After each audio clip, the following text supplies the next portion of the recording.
नमस्कार दोस्तों, मैं हूं संदीप बिश्नोई और आप देख रहे हैं मेरे शो जानोगे तभी तो मानोगे। दोस्तों, आज का हमारा विषय बहुत ही गंभीर है और समाज के लिए सोचने पर मजबूर करने वाला है।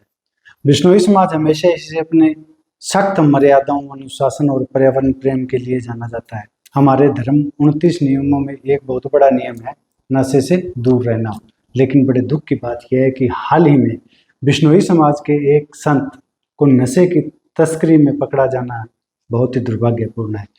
अब सवाल यह उठता है कि जो संत समाज खुद को नशा छोड़ने की बात करता है, वही अगर नशे की दलाली और तस्करी में पकड़ा जाए तो समाज चुप क्यों है? इस पर बहुत ज़्यादा गहन मंथन करने की जरूरत है।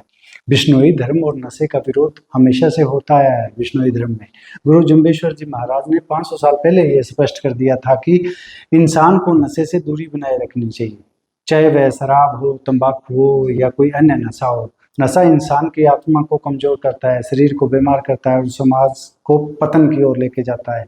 लेकिन दोस्तों, सबसे बड़ी सोचने की बात यह है कि संतों की जिम्मेवारी क्या है।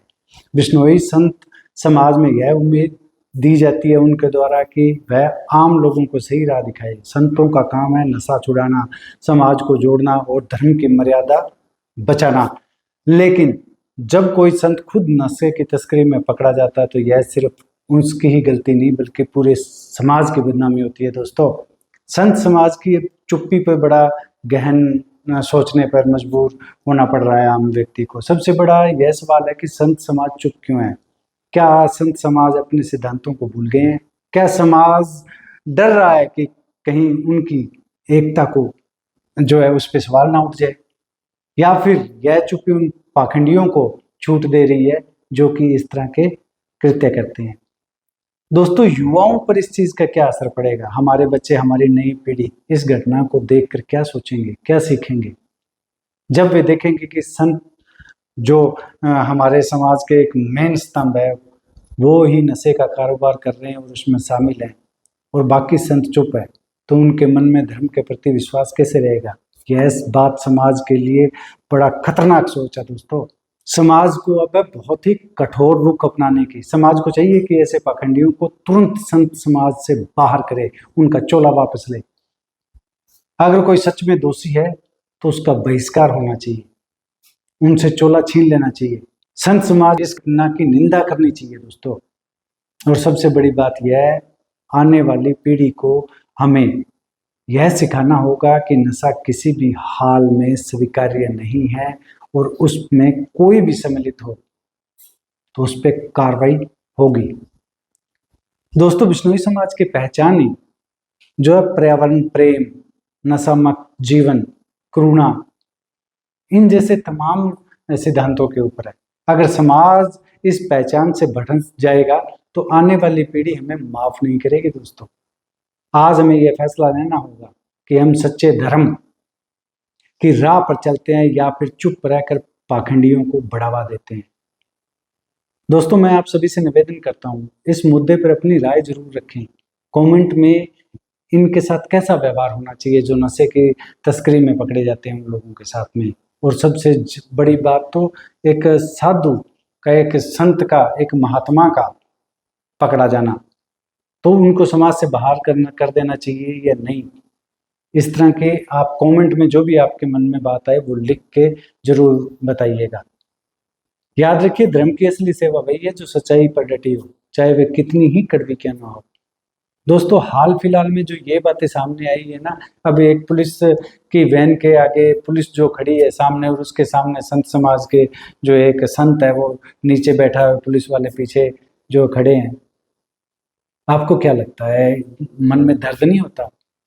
संत समाज जो है वो इस पे मौन तो धार रखा है, अभी तक किसी की कोई स्टेटमेंट नहीं आई है। सभी के सभी सोशल मीडिया से जुड़े हुए हैं, लेकिन अभी तक किसी ने, एक लालदास जी जरूर वीडियो के माध्यम से ये बात बताई है, लेकिन उसके अलावा अभी तक मैंने किसी भी संत समाज के ओर से, किसी भी बड़े हमारे संत है उसका कोई भी स्पष्टीकरण नहीं है। जब पूछते हैं तो कहते हैं जी वो उनके चले, उस आश्रम से चले हैं। दोस्तों, सभी अपनी जो है इस स्टेटमेंट से बचना क्यों चाह रहे हैं? और सबसे बड़ी बात तो दोस्तों यहाँ जो देखने को मिल रही है कि जिन संत को पकड़ा गया है उनके बड़े बड़े लोगों के साथ फोटोज ने, बड़े बड़े लोगों के साथ जो संबंध है, हमारे जो बड़े बड़े राजनेता है उनके साथ संबंध है, और बड़े बड़े भामाशाह के साथ संबंध बताए जा रहे हैं। तो दोस्तों इस तरह की अगर चीजें समाज में आएगी सामने, तो फिर समाज के अंदर हम लोग क्या सोचेंगे, आम समाज के व्यक्ति क्या सोचेगा, क्या यही संतों की गरिमा है? और दोस्तों सबसे हैरानी की बात इस तरह की है, भी अगर इस तरह के अभी जो ये मामला था, वो लगभग 7-7.5 किलो मादक पदार्थ है उनसे जो है वो जब्त हुआ है। और दोस्तों पुलिस की स्टेटमेंट देखे तो वो कहते हैं जी ये साधु संत के भेष में है ना, ये जो है व्यापार कर रहे थे और काफी टाइम से कर रहे हैं। तो बाकी किसी को इसकी भनक ही नहीं थी, या भनक थी लेकिन चुप थे। इस तरह के तमाम सवाल है, क्योंकि बड़े बड़े लोगों के साथ उठना बैठना है, बड़ी बड़ी गाड़ियों में घूम रहे हैं, और फिर अचानक से इस तरह पकड़े जाना। अभी ये कई कई साधु संतों से मैंने बात की है, तो वो ये बात कहते हैं जी अभी तो जांच का विषय है, वो उनको फंसाया गया है या ऐसा है। दोस्तों इस तरह कभी नहीं होता है।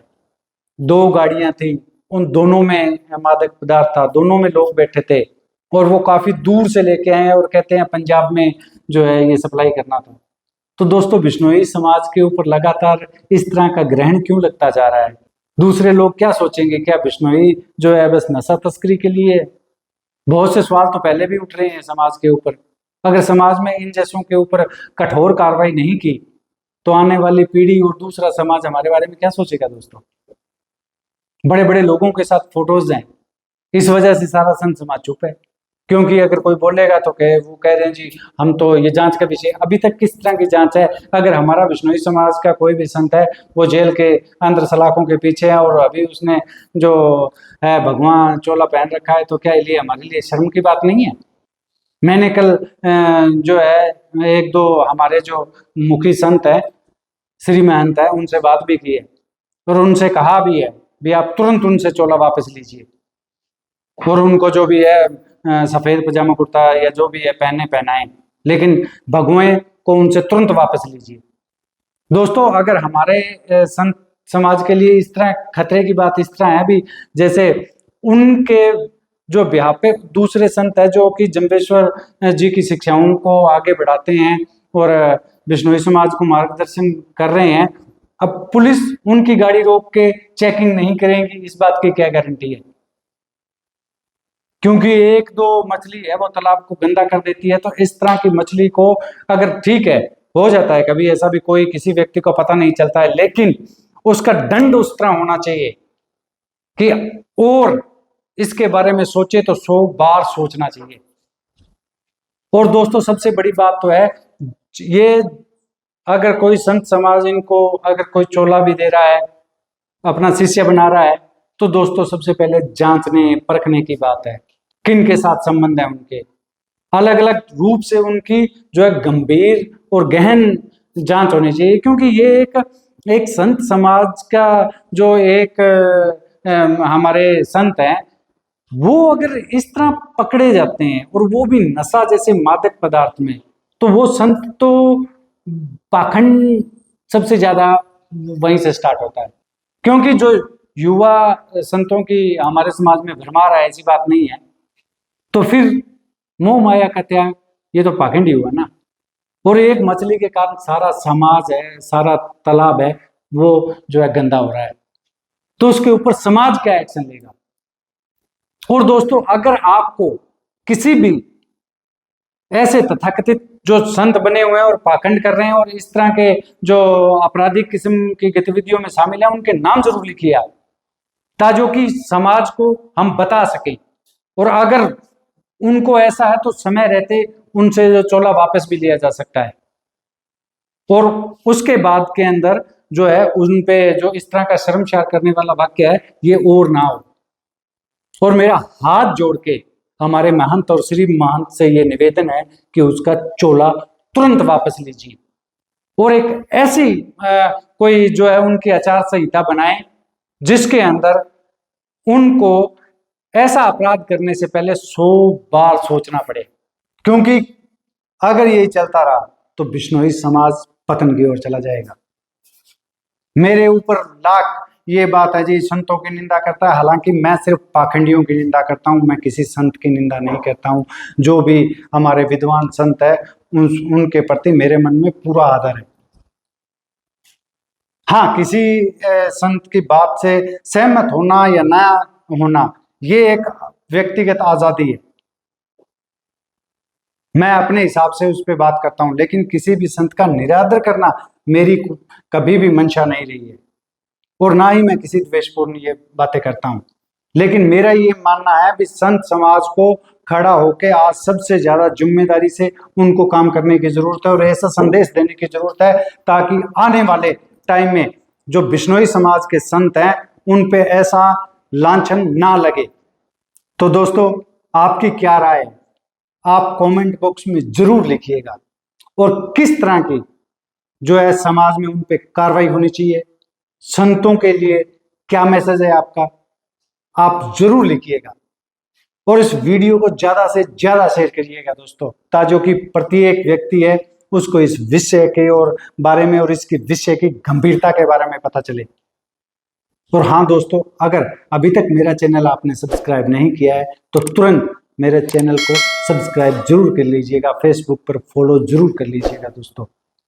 आने वाली जो वीडियो है उसके अंदर जो मैंने मुकाम खडाना की जो आपको एक पूरी गाथा बताई थी, तो उसके ऊपर मेरे पर बहुत ज़्यादा सवाल आए थे। तुमको कैसे पता, आज तक हमने सुना नहीं है, और तुम ये एक नई स्टोरी लेके आए हो, ये वो ऐसी बहुत सी बातें हुई है। दोस्तों, मैं अपने मन से कोई भी बात नहीं करता हूँ, उसके पास मेरे पास तथ्य होते हैं। और जो मैंने ये आपको पूरी गाथा बताई थी, उसके अगली वीडियो में आपको सिलसिलेवार कौन सी किताब कब और किन्होंने इसका शोध किया है और किस साखी में बताया गया है, इसका इतिहास का वर्णन क्या है, और जो वहाँ के नज़दीक के गांव हैं उन गांवों में लोगों से पता करने के बाद में उन्होंने क्या बातें बताई हैं, उसके ऊपर मैं आपको पूर्ण जानकारी दूंगा।